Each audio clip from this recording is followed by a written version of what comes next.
আসসালামু আলাইকুম, সবাই কেমন আছেন? আশা করি সবাই ভালো আছেন। আজকের ভিডিওটা দেওয়া হলো ইসলামিয়া বাংলাদেশ হোটেল মাতাম বুখারি।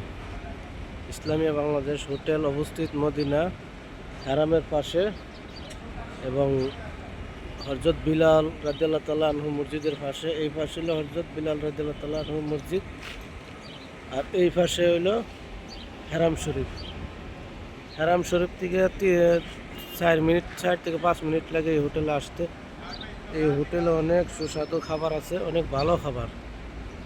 তো আমি প্রায় সময় এই হোটেলে খাওয়া দাওয়া করি। সবাই ইসলামিয়া বাংলাদেশ হোটেলে আসবেন।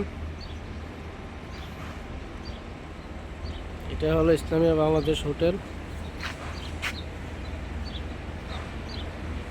দেখা যাক এই হোটেলের পরিবেশটা কীরকম।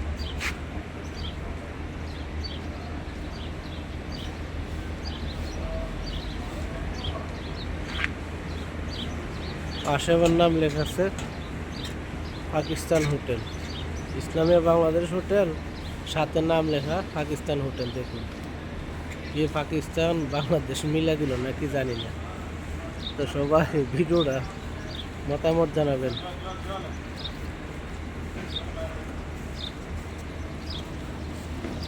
মানে তার মানে বোঝা গেছে যে পাকিস্তানি খাবার বাংলাদেশি খাবার সব একসাথে এখানে তৈরি করা হয়, যার জন্য পাকিস্তানি হোটেল ইসলামিয়া বাংলাদেশ হোটেল নাম দেওয়া হয়েছে। এখন যাবো, দেখি খাবার খাবো, দেখি